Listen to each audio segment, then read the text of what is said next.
E aí, tudo bem? Vamos direto ao ponto nesta nossa exploração de hoje. A ideia aqui é desmistificar a mecânica clássica.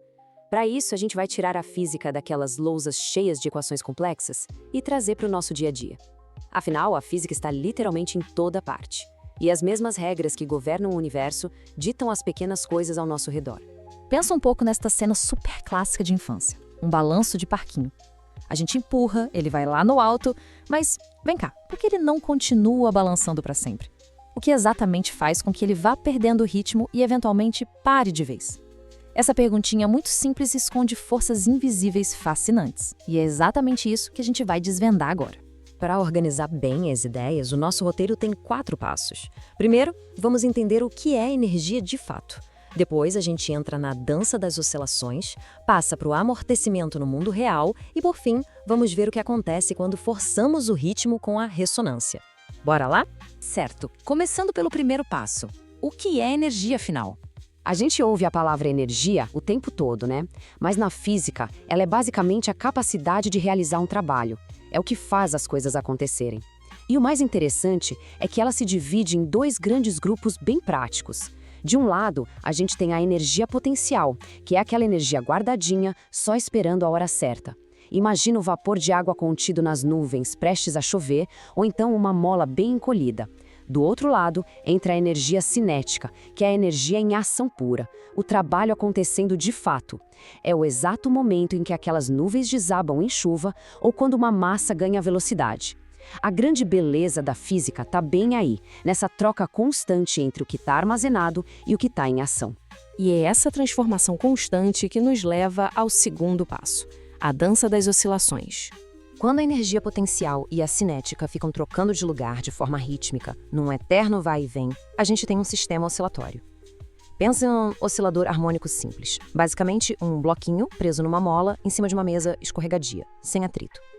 Se a gente puxar esse bloco e soltar, ele vai e volta, alternando sem parar. Quando a mola estica no máximo, a energia potencial está lá no pico. Quando o bloco passa rapidinho pelo meio da mesa, é a energia cinética que domina. E a grande estrela desse balé todo é algo chamado de força restauradora.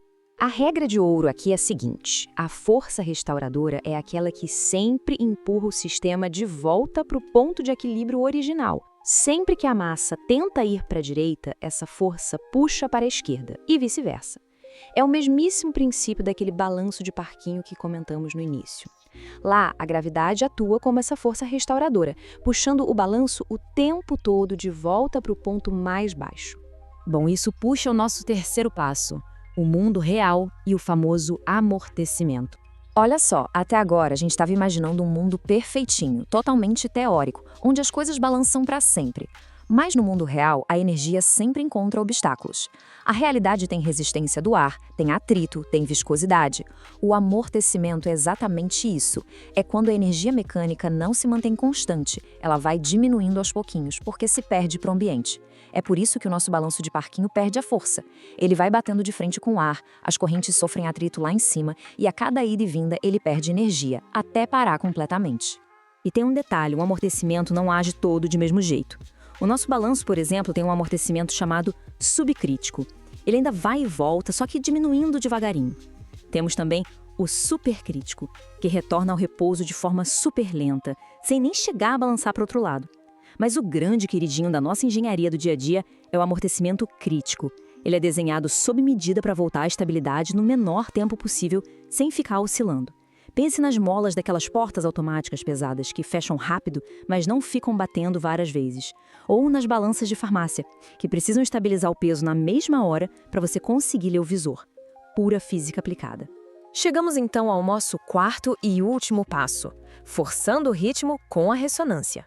Se o amortecimento drena a energia do sistema, o que rola se a gente começar a injetar energia ativamente, forçando o ritmo bem na hora certa? É aí que entra a famosa ressonância. Ela acontece quando uma força periódica que vem de fora sintoniza perfeitamente com a frequência natural daquele sistema. Quando isso acontece, a energia começa a acumular de um jeito extraordinário. Imagina empurrar alguém no balanço bem naquele milissegundo em que a pessoa chega no ponto mais alto lá atrás.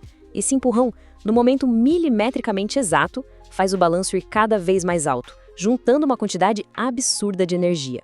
E isso ilustra brilhantemente uma coisa super importante: o poder absoluto e às vezes bem destrutivo da ressonância na vida real. A história tá cheia de exemplos assustadores. Sabe aquela lenda de cantores de ópera que quebram taças de cristal com a voz? Acontece porque a onda sonora bate com a vibração natural da taça e o vidro não aguenta energia acumulada e estilhaça. Outro caso chocante foi a ponte de Tacoma, em 1940. O vento criou uma oscilação que entrou em ressonância com a ponte, causando um colapso gigante. E até asas de aviões comerciais, ali entre 1959 e 1960, sofreram falhas graves porque a vibração do motor sintonizou com a asa, fazendo a estrutura se romper. Ignorar a ressonância pode literalmente quebrar as coisas. Mas calma, porque a gente usa a ciência a nosso favor para sobreviver a tudo isso. Uma regra bem antiga, por exemplo, manda que tropas de soldados quebrem a marcha ritmada na hora de passar por uma ponte. Por quê? Justamente para evitar aquela força sincronizada que poderia criar ressonância e derrubar a estrutura toda. Hoje em dia, a engenharia moderna usa equipamentos incríveis chamados amortecedores de massa sintonizada. São os pesos gigantescos instalados dentro de prédios super altos, pontes e até automóveis. A função deles é literalmente absorver de propósito essa vibração indesejada, anulando a ressonância antes que aconteça um desastre. Genial, né? No fim das contas, a física clássica não está presa num livro empoeirado. Ela respira nas portas fechando, nos carros passando pela rua e, claro, no parquinho ali da esquina. Então fica aqui uma provocação para a gente fechar esta explicação. Olhando em volta agora, que outras danças invisíveis de energia e oscilação estão acontecendo no nosso mundo neste exato segundo, mantendo tudo funcionando? Fica a reflexão. Que esta nova visão transforme para sempre o jeito da gente observar a mecânica do mundo real. Até a próxima!